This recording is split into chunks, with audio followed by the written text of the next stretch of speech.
Sustainability can often seem like a depressing catalog of doom and gloom. But although we face serious challenges, a better and more sustainable future is possible. Welcome to Sustainable Planet. Welcome to this episode of Sustainable Planet. I'm political scientist Kimberly Weir, and my co-host and spouse is political scientist Michael Baranowski. Hello, Michael. Hello, Kimberly. I am really looking forward to talking about fast fashion with you today. But before we do get into that, I just want to quickly say thank you to everyone who's contacted us with encouragement, questions, comments. There was one fascinating one not too long ago from someone who was writing in about ammonia-powered cars. I had no idea that was even a thing. It was very fascinating. So whether you want to tell us about something cool like that or just have a comment in general, we would love to hear from you. So please let us know. You can reach us through email. We're mail@splanetpod.com. And there's also our social media. We always have the links to those in the show notes. And while you're at it, it wouldn't be a bad idea to just take a second and rate and review us on the podcast app you happen to be listening on. That is very, very helpful. So anyway, I just wanted to throw that in there before we got going. And so please carry on, Kimberly. Well, thank you for that, Michael K. Yes, please do give us a little plug there by rating us. We'd appreciate it. We just talked about commodity fetishism and Karl Marx. And if you haven't listened to that, you should go back and listen to that. And it made sense for us to follow up by talking about the global clothing industry and fast fashion and the latest thing, which is ultra fast fashion. And Michael K., you mentioned in the last episode that you just bought some new T-shirts and it took you forever to settle on something. Did this make you feel like you should join a naturist colony? Well, I don't know if no one should be subjected to that, but it was a whole thing. It was ridiculous. I had these super old LL Bean T-shirts, which were really solid, but they were starting to get awful bacon neck, and they're just, it was time. And so I thought, well, I want to do the sustainable thing. I went to LL Bean's website, happened to reorder. I could find no information there on where they were made, except it said imported. Well, that's not very helpful to me. Imported from where?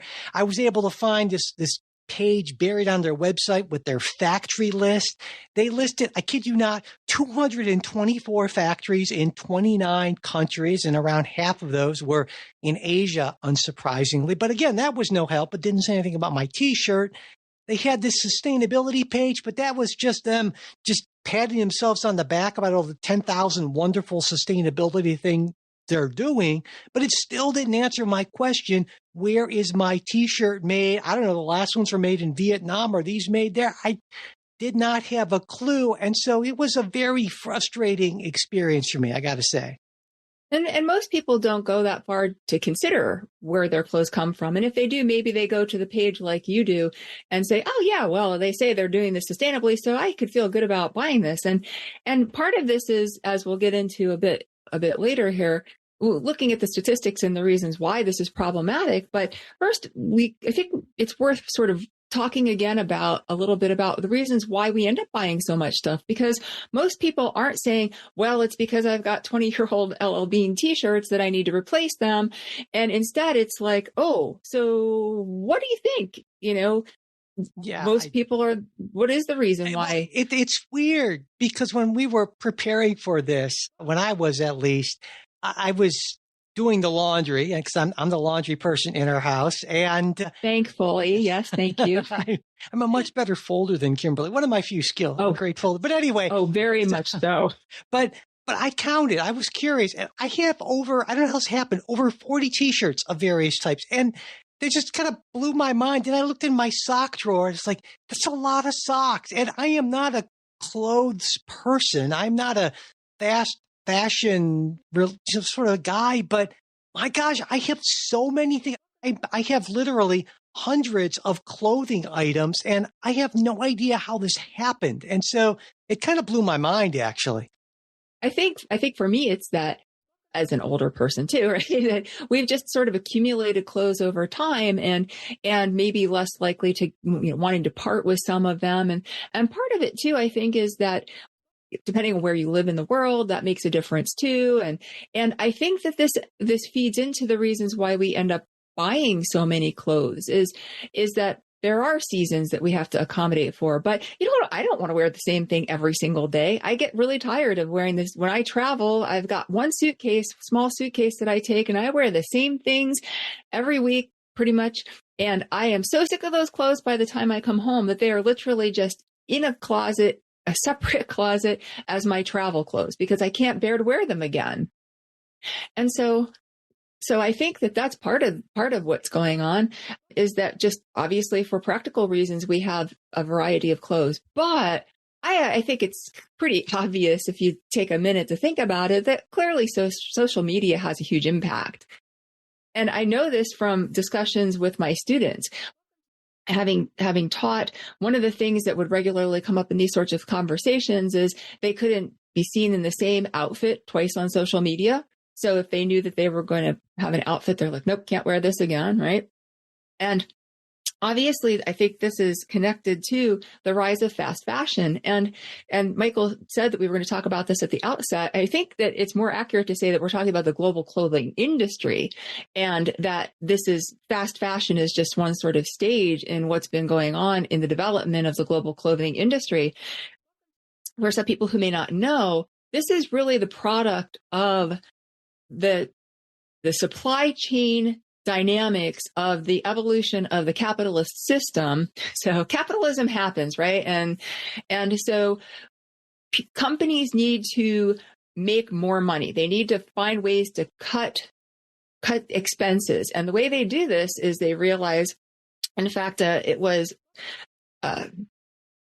Nike, Phil Knight, who started Nike, in his business MBA thesis, thought that the best way to grow Nike would be to outsource the work to Japan, because at the time, Japan wasn't quite as economically developed and still had a lot of textile factories.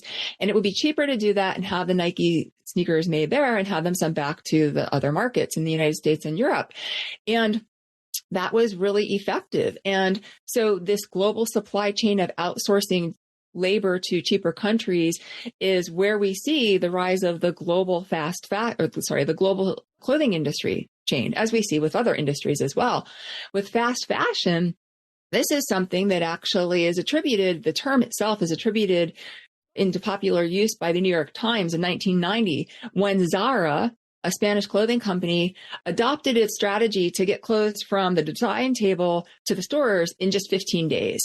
And it was a really clever marketing strategy that this company, along with H&M, which may be more familiar, I think there are more H&M locations, brick and mortars in the United States and Canada.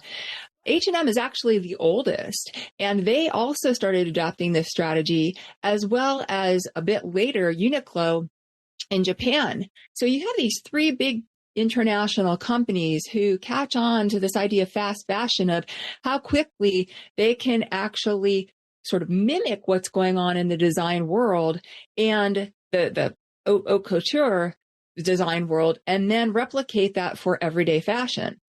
And so, but there's also this thing, right, called ultra fast fashion, which obviously is faster than fast fashion. So fast fashion, if I understand it correctly, is they can get stuff up and running within a couple of weeks.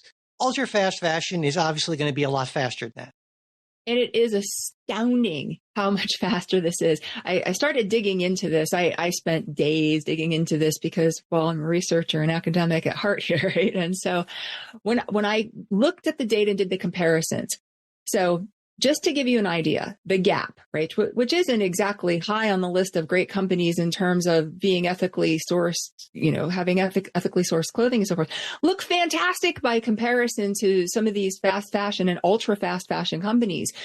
In 1 year, the Gap released 12,000 unique garments, which to me seems like mind-blowing in and of itself, but 12,000 unique garments. So they're not considered slow fashion, which we'll talk about, but they're also not considered fast fashion.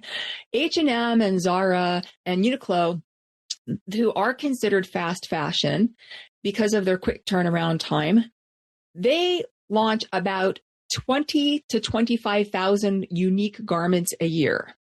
But when we compare these to Shein, Shein launched 1.3 million different items in that same year. They were averaging 10,000 items a day, as opposed to, right? So if we go through these numbers again, 10,000 items a day, Gap, 12,000 in a year. That's just crazy. Right? When I did the calculation, Shein releases 98% more clothes in a year than Zara or H&M does. I mean, that's what ultra fast fashion is, and it's insane. And they do this in part, I mean, obviously, again, going back to the social media, right? Connected to social media, that they pay influencers, they use TikTok, they get videos of people wearing these clothes, and they have them go viral, and they get them out just as quickly as that. Or they see trends going on, or they see what are micro trends around things called core. So Barbie core is big, especially with the last year's film. Not anymore, but that was way too long ago. That's the whole point, right? It's like that's moved on, but that would be an example of you strike while the iron is hot when the movie comes out and it's getting all the buzz and so forth. But now they're probably 8 or 9 miles down whatever road that is, So yeah. Yeah. Like mermaid core, right? Around Little Mermaid, and fairy core, and apparently there's an Abercrombie core. Again, as an older person, I'm clearly not their target audience demographic anyway. But that being said, this is how they operate, and it's not just young people who they're targeting, right? These ultra fast fashion companies know who have the money. They know who these people are. They know teens have a lot of disposable income, and so they're highly targeted. But so are women, because women are the main shoppers. Women are expected to look good. There's a lot of pressure on women to look good. There's especially a lot of pressure on single women, and especially women of color, even more so, to look really well turned out. And so that's your image. That's who you are. That's who you want to convey as your personality. And so those are the women and the teens are particularly targeted. And then we have things like special events, right? So special occasions, it's a wedding's coming up. Well, you can't possibly wear a dress. You've already been seen in a wedding. And if you're in the wedding, then you're expected to wear something really ugly and dress never wear again. Definitely never be wearing again, right? Most of them are so hideous if you're the support team. And if you're wearing the bride's dress, you really hope that you're not going to have to wear that again, right? And if you're getting remarried, you're certainly not going to wear it again. So you've got proms and formals. And again, the target audience here a lot of times is women, because it's not like guys who get off easy and they get to rent a tux, right? For women, it's expected that you will buy the dress and the formal dress. But I guess, I find myself, you just hear that and you think, well, so what? So people have options and choices and it's fast, and that all sounds perfectly okay, if a bit overwhelming at times, especially for older folks. And so for me, answering the so what question, especially related to sustainability, made me dig a little bit further. And I had no idea that this number blows my mind. There are something like 100 billion new garments made every single year. And the fashion industry is something like 10% of total global carbon emissions, with this really blew my mind. 20 to 30% or so of newly manufactured clothing never gets sold, and most of that ends up discarded and in landfills and so forth. And so that to me is the so what sustainability thing. Like one figure said, for one cotton t-shirt requires 700 gallons of water. And that just blew my, I got 40, multiply my 40 t-shirts types, and so that to me is some of the so what, like the 14 millions of clothing waste every year just in the United States. And so much of this is being created, and it really does take such a toll on the environment. In fact, the World Economic Forum said that the fashion industry and its supply chain, third largest polluter after agriculture and construction. So it really is a huge sustainability issue. And I was really surprised at the extent of how big of a sustainability issue it really is. I had no idea.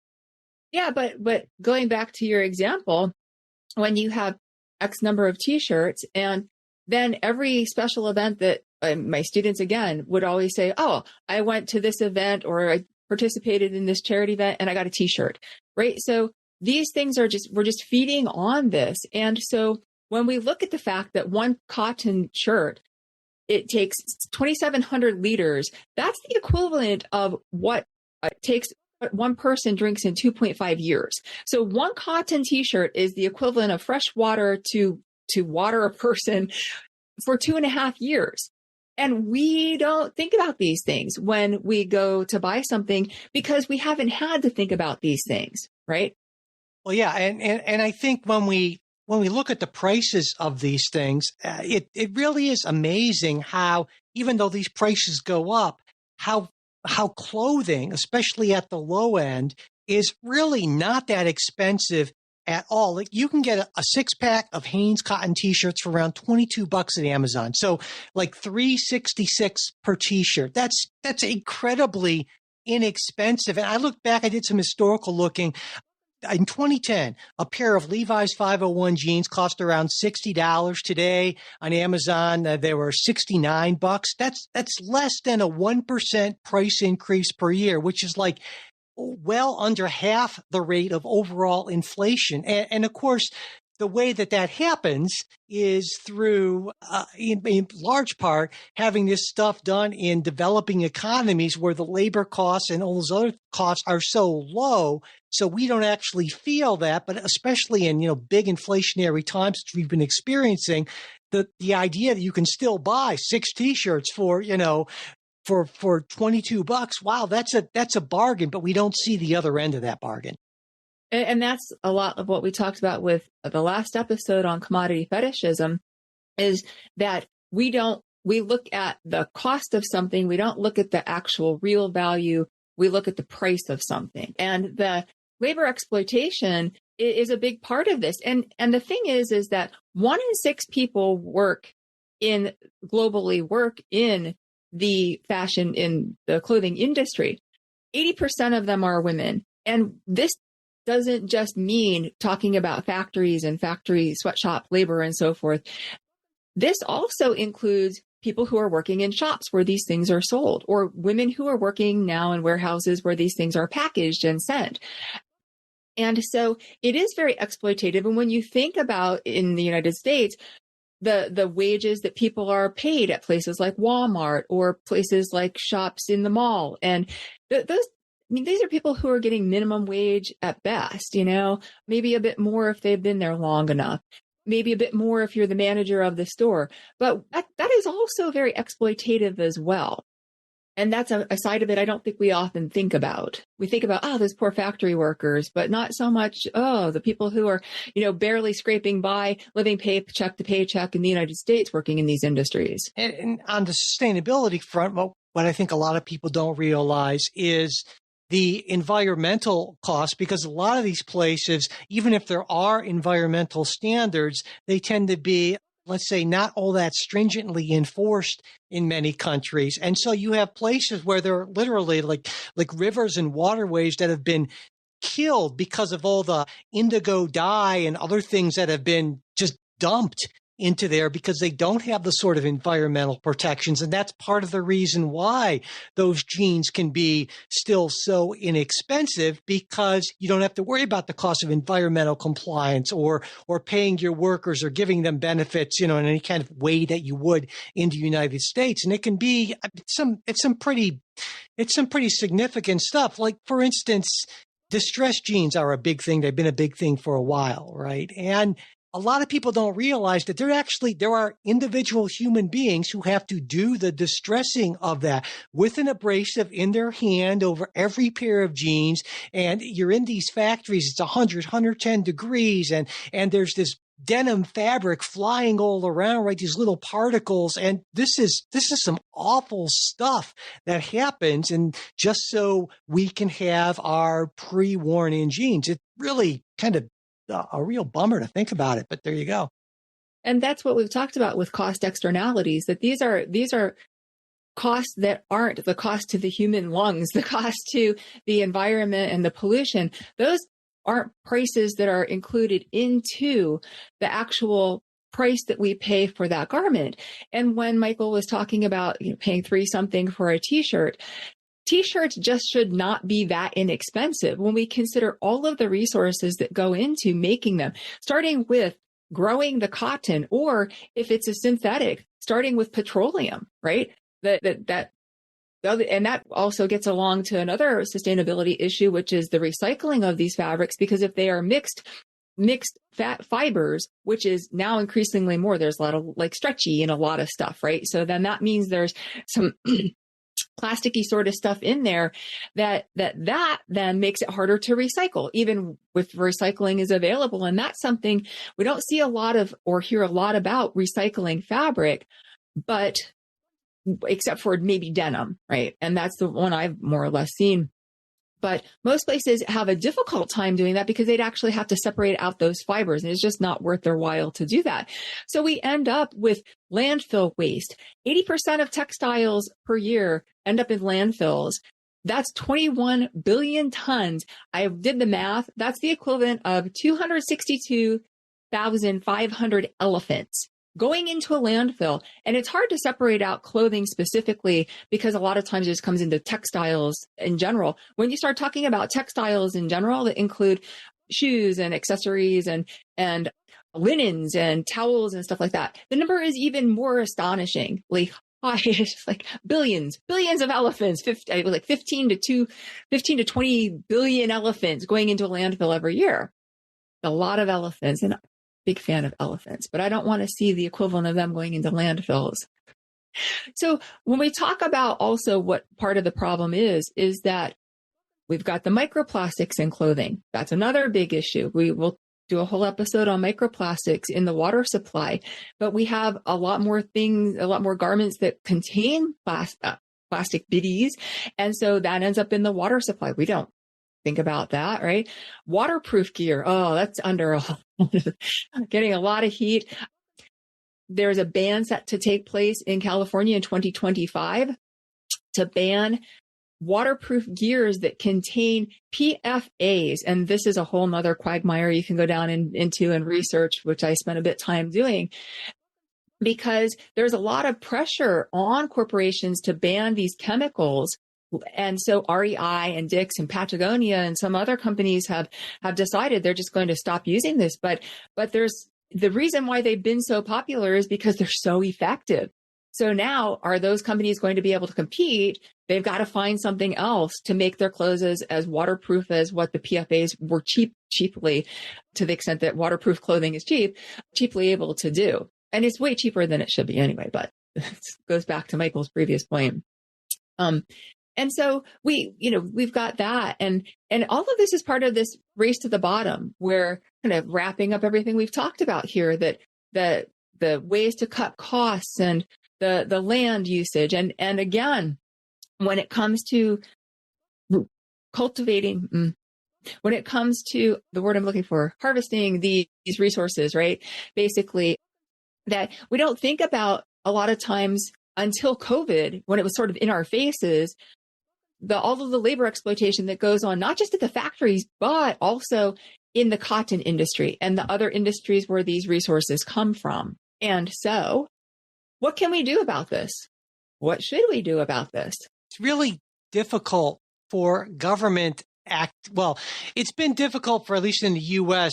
context, to do a whole lot. There's this thing called at the federal level called the Fabric Act, and they're great at acronyms. That's the Fashioning Accountability and Building Real Institutional Change. There you go. It would like end piecework payment. It would make U.S. companies liable for violations of fair labor standards for their subcontractors, their U.S. subcontractors. And the problem with things like this is pretty minor because it doesn't at all involve foreign subcontractors, which it can't for various reasons. But yet this very minimal kind of thing, which would be sort of basic accountability, it's gone nowhere because there just isn't a whole one. It was like it's buried in committee somewhere. It's got a few co-sponsors, but it's not going anywhere. I mean, and there's a bill in New York, which is kind of a similar thing. It requires that retailers, manufacturers that do business in New York and they have global revenues that are over, $100 million, to just disclose information about their environmental impacts and to look into to give information about not their entire supplier supply chain, but at least 50% of it.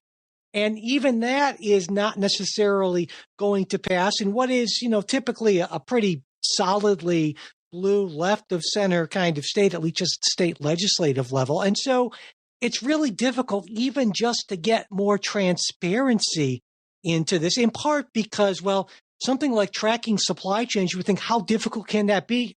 Oh my God, that can be incredibly difficult. And so the concern is that, well, we're going to impose this cost of doing this on these companies, and that the costs are going to pass on to consumers, and no one wants to pass those costs on to consumers when, hey, clothing's one of those things that at least has not been going up and hit by inflation nearly as much as everything else. So it's really difficult to get kind of broad, high-level legislative action, even just on things like basic transparency and reporting.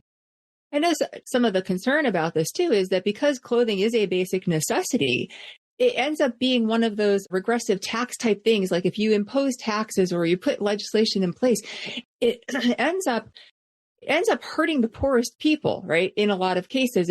And it's not the fast fashion that is typically the poorest people who are out there buying new clothes every single day or whatever. But there is a concern that if these supply chain accountability measures are put into place, that then clothing prices will go up more, and that's going to hurt the poorer people.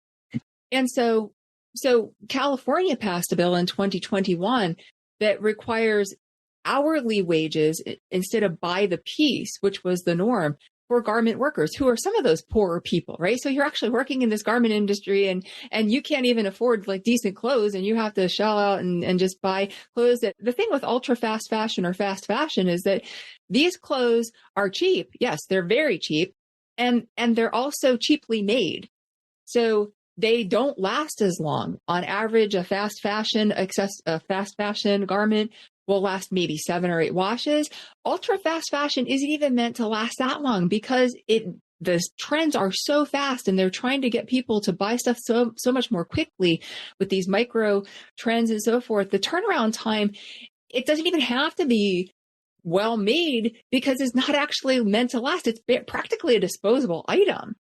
And where fast fashion cycles were a few months of fashionable wear, so you only needed to, if you're wearing the same thing only once a week, goes through the laundry, it only has to be washed maybe 8 times, and then that's fine, right? That it can go in the bin.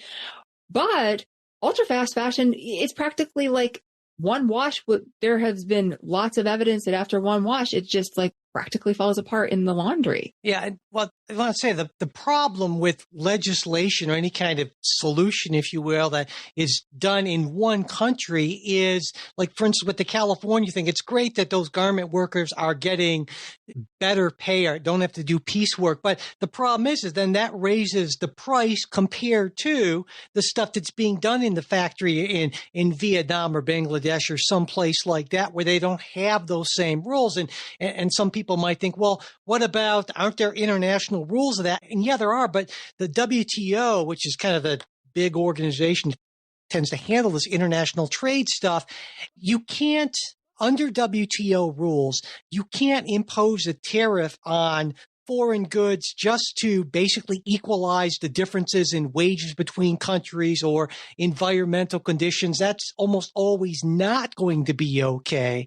The only way you can actually do that is if you can make a case that, say, an entire industry in a country, like, say, the garment industry, is engaged in some sort of actions that on a systematic way harm human health or harm the environment. That's a really tough case to make. And so it's generally not going to be successful. And I should point out, there have been some legislative proposals. Last year, Senator Cassidy from Louisiana introduced this thing called the foreign pollution fee, which is kind of interesting. What it would do is impose a tax on goods imported from other countries based on the amount of pollution associated with making those products. So if you were a big polluter that was involved in that, you'd have a higher tax. It didn't really go anywhere, not surprisingly, and it might actually, in fact, violate our WTO treaty agreements, and so it might not even be legally possible. But there are things that we certainly could do in the international system, but there's not really my sense is there's just not really the will to do it because people love a huge selection of cheap stuff. And I don't see that changing anytime soon.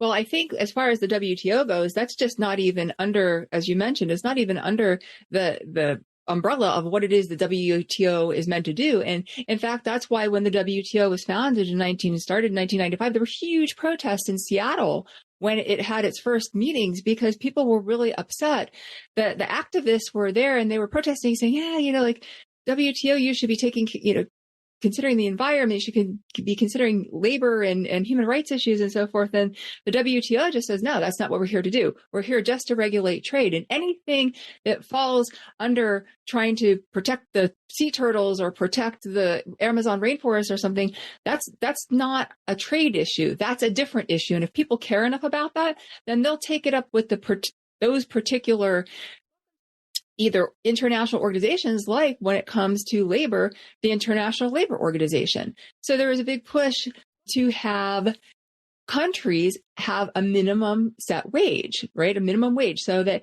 if something's made in Cambodia, they would get the same minimum wage as in China, or if something's made in Bangladesh and Cambodia are both really big textile industry countries. So if something's made in Bangladesh, then the people in India would be getting the same wage.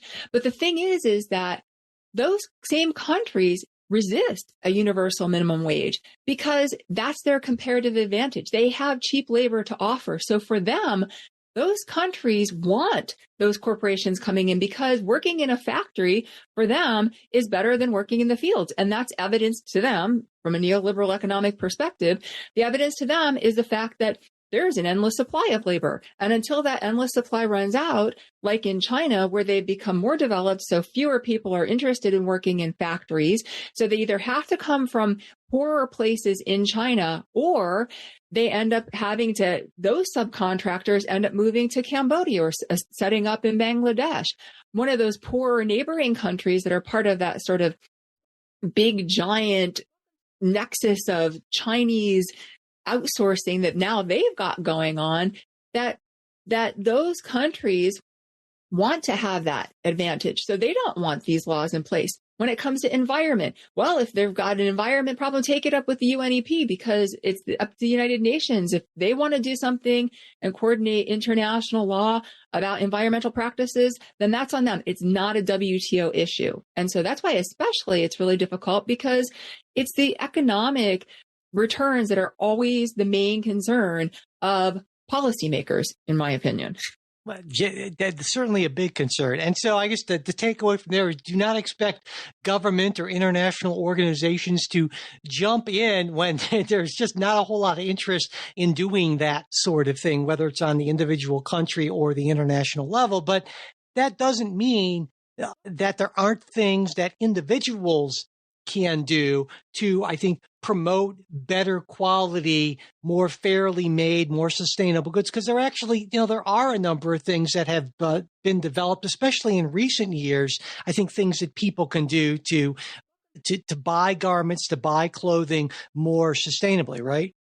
I agree. And I would say that these same people who do care have put pressure on, for example, European Union is way more ahead of the game in terms of they have adopted their eco-design for sustainable products regulation. That didn't just happen because the European Union countries said, oh, we should be more responsible.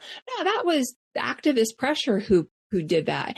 And when corporations do respond, like the whole reason why you can look at not sweatshop anymore, right? You can look at factories. There are all sorts of cameras in factories and this place and that place that corporations put on their websites and all of the promotional materials they have about being sustainable.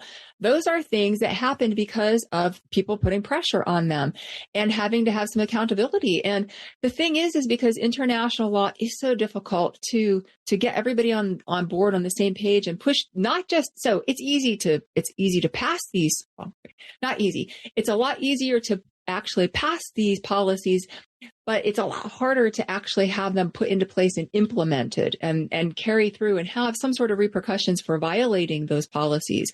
And so what we end up with a lot of times, instead of some international law, is voluntary protocols on the part of multinational corporations. It makes it look like they're doing something. And that's exactly what we see on these websites. And that's why LL Bean has a whole sustainability thing. They have a public image that they have to uphold. And that's very different from a company like Shein, which is private. It wants to have an IPO and it wants to go public. They might have to be a little more accountable when that time comes. But for now, they can do a lot of things behind the scenes and there's no accountability, and if people are asking questions, they don't have any real means to put put pressure on them. Yeah, and the voluntary accountability stuff is it strikes me as a lot of BS. I read the LL Bean page and it was just ridiculous. And then when I wish I'd known about this beforehand, good on you. They rated them something like 2 out of 5, just in one of their worst categories. It was really pretty bad, actually. And, that's the kind of stuff, of course, they're not going to say that there's no transparency in their supply chain and they don't use sustainable things, but they'll say, well, we planted trees or done something. It's just a roll your eyes kind of BS sort of thing. But getting to what people can do, I would say if you go from the simplest to the most difficult, at the very least, you could say, well, if I'm trying to figure out what to buy, if you're buying something that's, say, made in the United States or made in almost any other developed country, that at least there are going to be certain basic environmental and worker protection standards. And that's better than nothing, I would argue, right? But more than that, if I would have known about the Good On You website, or they actually have an app as well, which is going to be more convenient for a lot of people, that would have been really helpful for me to just see that and say, well, Patagonia is better than LL Bean or Eddie Bauer or something like that.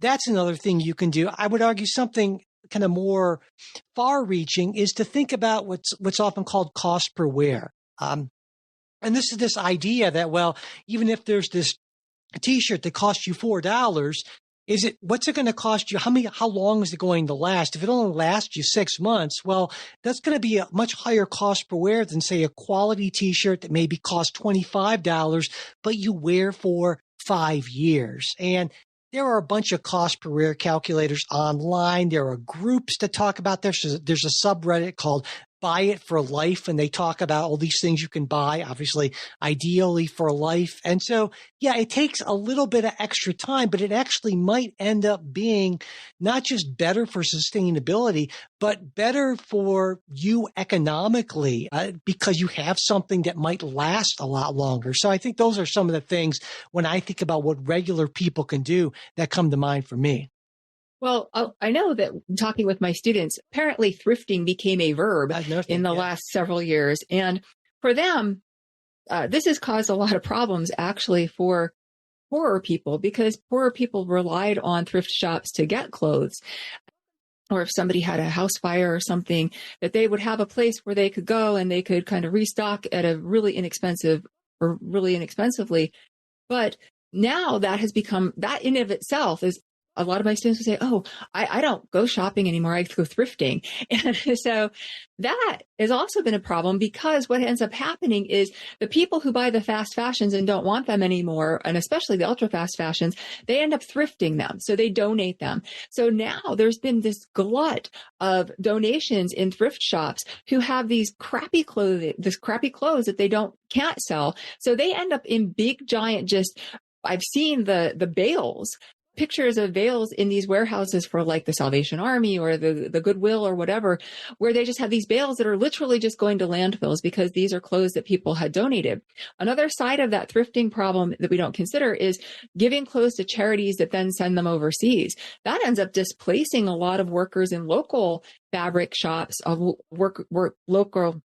local factories and so forth in countries like in Africa, where then those people are displaced. And so they're poorer because of these donations of all of this excess clothing, because it's this halo effect. We think, oh, well, at least we're doing something good with this. But in fact, there are repercussions for those that we don't actually consider.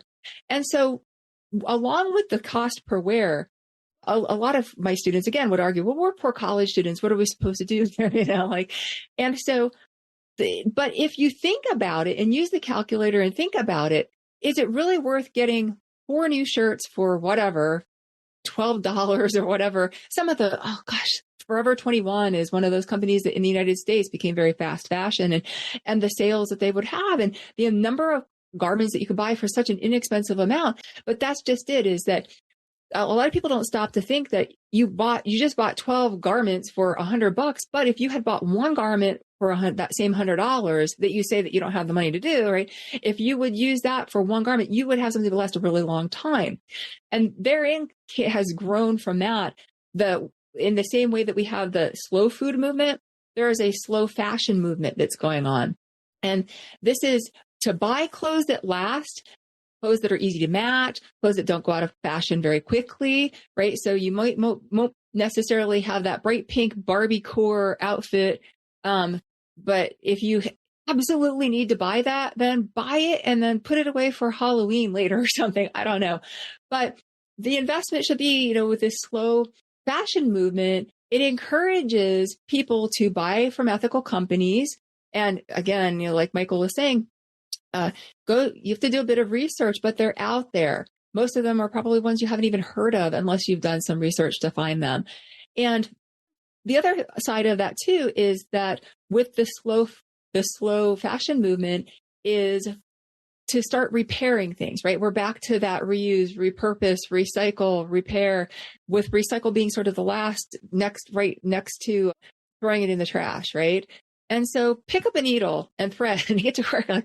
I'm not a fan of it. And my mother, who I wish lived a lot closer, I can't sew in a sewing machine. It's like my 9th grade home ec skills have completely failed me when I try to work a sewing machine.